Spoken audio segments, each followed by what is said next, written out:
Bagaimana keadaan kalian? Baik. Kabar semuanya? Baik. Nah, untuk mengawali langkah di pertemuan kali ini, maka kita sama-sama berdoa dengan cara yuk kita mengangkat tangan bersama-sama.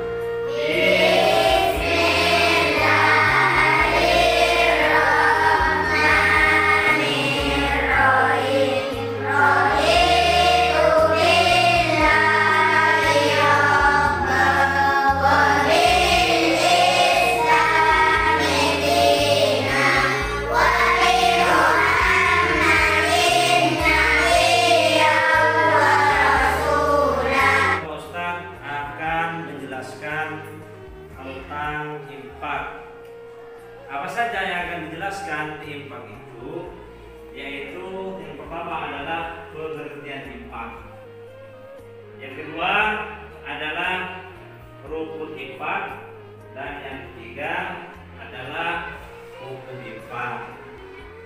Kira-kira kalau saya minta anak-anak untuk membacakan tentang pengertian infak, bisa atau tidak? Nur Jannah bacakan. Bismillahirrahmanirrahim. Infak menurut bahasa berdasarkan infak yang berarti mengeluarkan, membelanjakan atau menafkahkan. Infak adalah mengeluarkan, menafkahkan atau membelanjakan sebagai benda yang dimiliki berjalan yang diridhoi oleh Allah. Selanjutnya yaitu untuk Lailatul Sa'adah. Coba bacakan rukun infak.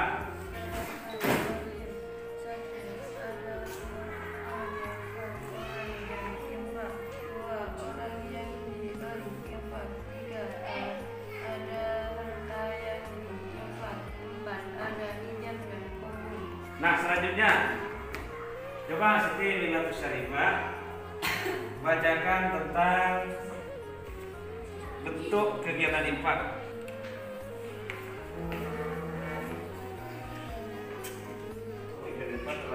Nah, untuk lebih jelasnya, coba anak-anak sekalian perhatikan. Saya akan tampilkan beberapa pengertian infak di PowerPoint. Perhatikan baik-baik. Perhatikan ke layar depan.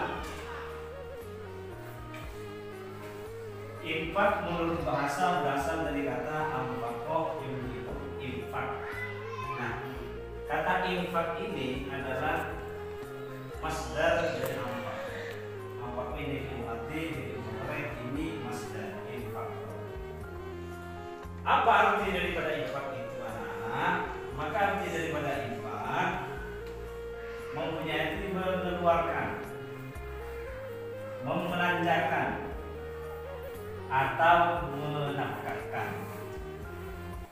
Jadi, apa yang dimaksud infak? Di sini telah dijelaskan terlebih dahulu secara bahasa mengeluarkan. Artinya mengeluarkan apa saja itu termasuk infak. Mengeluarkan uang dari saku, mengeluarkan uang dari dompet, mengeluarkan uang, kemudian membelanjakan. Artinya apa yang kita miliki, misalnya uang, punya uang 10.000, kemudian uang tersebut untuk membeli jajan, membeli kue.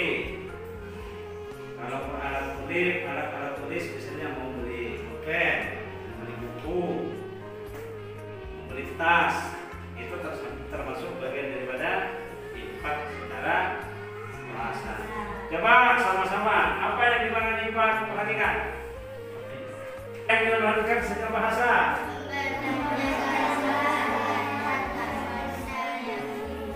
Infak sekarang secara istilah, perhatikan ke depan. Infak adalah mengeluarkan, menafkahkan, atau membelanjakan sebagian harta benda yang dimiliki di jalan yang diridhoi oleh Allah Subhanahu wa taala.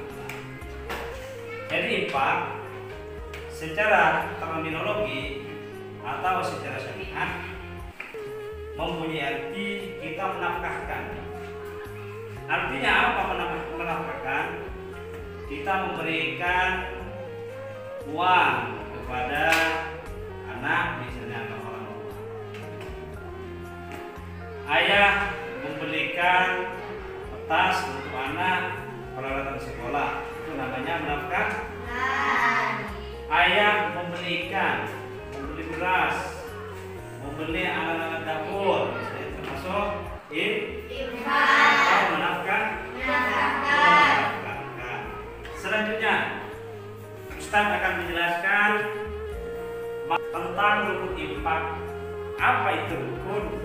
Sebelum kita memasuki pembahasannya, rukun itu adalah sesuatu yang harus dilakukan ketika hendak melakukannya. Itu namanya. Artinya sesuatu itu harus ada ketika akan melakukannya. Nah, apa saja rukun infak itu? Rukun infak yang pertama adalah ada penginfak. Siapa penginfak? Orang yang berinfak.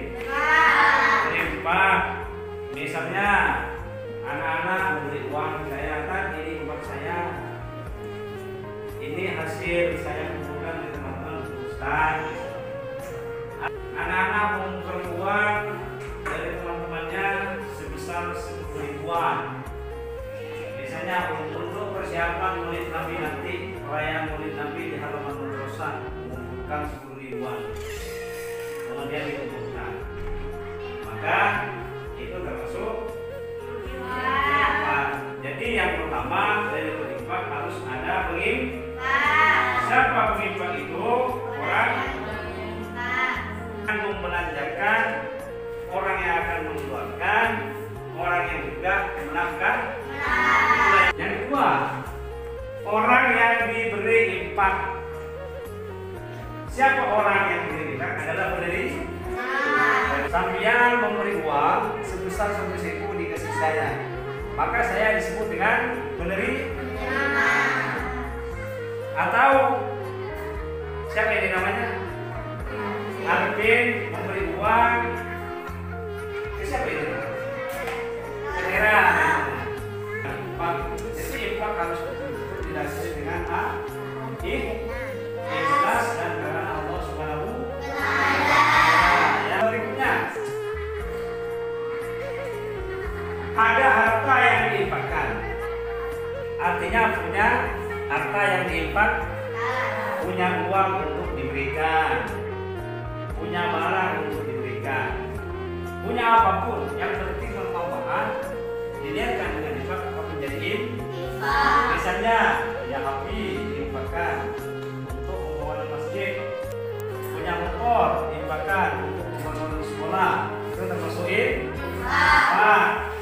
Yang terakhir dari infak adalah ada ijab dan qabul. Apa ijab dan qabul? Yang keras. Apa yang dimaksud dengan ijab qabul? Serah terima. Apa yang dimaksud ijab? Ijab di sini artinya orang yang akan memberikan mengatakan, ini saya berikan uang kepada kamu. Itu namanya ijab. Ini hati saya kuserahkan ke kamu. Ijab. Saya punya mobil Avanza di rumah, ambil.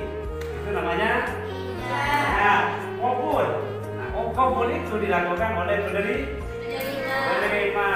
Jadi yang penerima mengatakan, baik, saya terima mobilnya, saya terima HP-nya, saya terima uangnya berapapun. Itu namanya ijab. Jadi yang melakukan transaksi antara pemberi dan penerima disebut dengan ijab. Paham tidak? Paham tidak? Selanjutnya perhatikan lagi ke depan bentuk kegiatan infak. Contohnya seperti apa saja? Yang pertama, bentuk daripada kegiatan seperti memberikan infak untuk pembangunan lembaga pendidikan dan tempat ibadah seperti masjid. Jadi yang pertama bentuknya adalah daripada penyaluran infak itu kita memberikan sumbangan kepada masjid, memberikan sumbangan kepada lembaga, memberikan sumbangan untuk pembangunan musola, itu disebut dengan bentuk atau penerapan kegiatan atau penerapan infak. Berapa yang akan diberikan Ustaz? Terserah. Punya uang 500 rupiah misalnya. Jadi infak saya lebih. Punya 10.000 dikasih ke sekolah untuk menunjang pembangunan, itu namanya juga infak. Yang kedua, memberikan infak untuk kepentingan dakwah dan lain-lain. Misalnya memberikan sumbangan untuk merayakan Maulid semua siswa Darul-Imtihan mulai dari tingkat kelas 1 MI, kelas 6, 1 MTS sampai 3 juga RA misalnya penyerahan uang sebanyak 5.000 hingga persiapan apabila nanti sudah merayakan Maulid Nabi masa itu termasuk bagian daripada untuk infak. Yang ketiga, memberikan infak untuk lancarnya media syariat Islam seperti menerbitkan kitab agama dan lain-lain. Paham tidak? Paham tidak?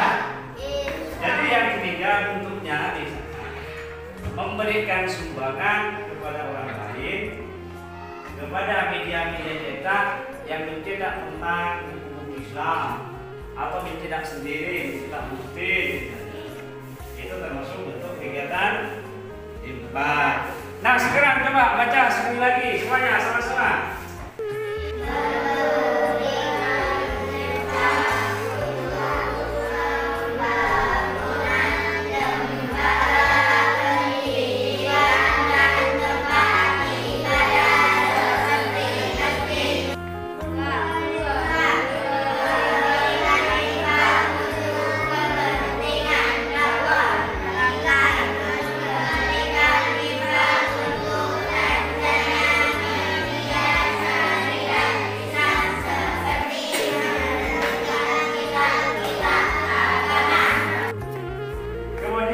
Dari infak itu ada dua anak-anak. Apa saja? Yang pertama Al-Quran. Di dalam Al-Quran yang menjelaskan tentang infak itu banyak. Namun di pertemuan ini anak cukup memahami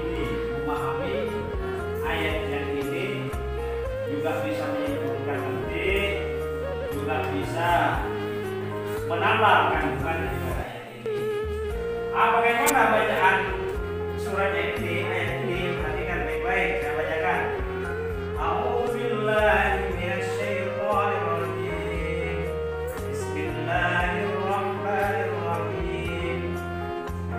Qul inna rabbi yabsutur rizqa liman yasha'u min ibadihi wa yaqdir lahu wa ma anfaqtum min syai'in fa huwa yukhlifuhu wa huwa khairur rasikin.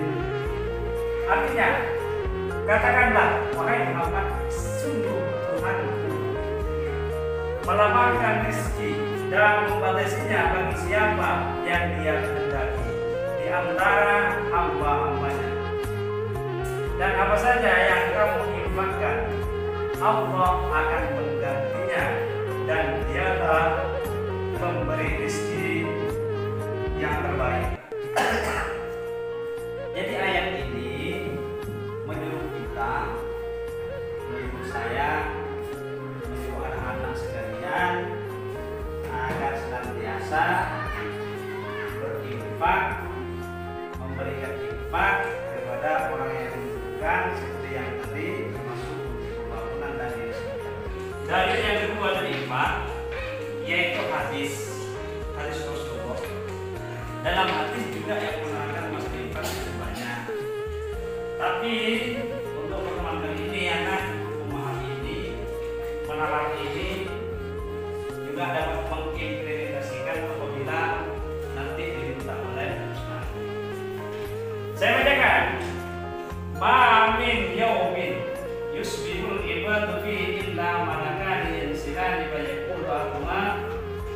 Allahumma a'tihum fi khulafa wa yaqulul akhar Allahumma a'tihum sikan khulafa. Artinya apa? Ketika hamba berada setiap pagi, ada dua malaikat yang turun dan berdoa. Apa doanya malaikat tersebut? Ya Allah, berikanlah ganti pada yang gemar berinfak, rajin memberi nafkah pada keluarga. Malaikat yang lain berdoa, ya Allah, berikanlah kebangkrutan bagi yang enggan bersedekah atau memberi infak. Hadis riwayat Bukhari nomor 1351 dan di dalam kitab Muslim nomor 1678. Jadi Allah Ta'ala akan mengutus dua malaikat setiap pagi untuk mendoakan orang yang senantiasa berinfak agar supaya apa yang diberikan dilipat gandakan, apa yang diberikan mendapat pahala dari Allah Subhanahu wa Ta'ala. Malaikat satunya mendoakan orang yang kikir tidak mau berinfak, maka didoakan agar supaya mendapat kebangkrutan. Jadi agar kita mendapat doa dari malaikat yang pertama agar senantiasa rezeki dilimpahkan, maka sering-seringlah berinfak, sering-sering memberi orang yang lain, orang-orang yang membutuhkan. Nah, paham tuh? Paham tuh? Terima kasih. Mungkin sampai di sini perjumpaan di pertemuan pertama. Semoga ilmu yang telah kita pelajari bermanfaat, dapat membawa kehidupan yang lebih baik, serta ada anak-anak juga termasuk saya senantiasa suka gemar melaksanakan infak dengan berharap supaya mendapat berkah di kehidupan dunia, telah mendapat pahala dari Allah Subhanahu wa Ta'ala. Nah, sebelum kita mengakhiri perjumpaan kali ini, yuk kita doa bersama.